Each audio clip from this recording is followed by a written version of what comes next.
Ogres novada pašvaldība aicina nesteigties ar dekorētās dzīvesvietas maiņu. Sakarā ar Rīgas domes ieceri ieviest diferencētu maksu pilsētas sabiedriskajā transportā, vairāki Ogres iedzīvotāji ir vērsušies Ogres novada pašvaldībā, lai noskaidrotu par iespējām kompensēt braukšanas izdevumus. Ogres novada domes priekšsēdētājs Edvīns Bartkevičs ir uzsācis sarunas ar Rīgas domes vadību par iespējām piešķirt atlaides braukšanai Rīgas sabiedriskajā transportā arī mūsu novada iedzīvotājiem. Ogres novada pašvaldībai ir svarīgi apzināt iespējamo iedzīvotāju skaitu, kuriem atlaides Rīgas sabiedriskajā transportā ir būtiski nepieciešams. Tādēļ pašvaldība rīko aptauju un aicina iedzīvotājus paust savu viedokli par kompensāciju nepieciešamību strādājošiem Ogres novada iedzīvotājiem.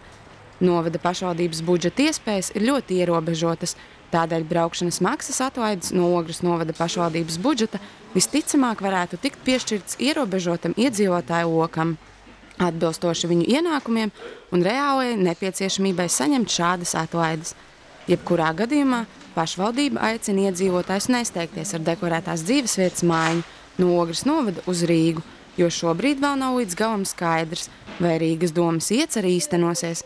Kā zināms, pret to kategoriski ir iebildusi Vides aizsardzības un reģionālās attīstības ministrija.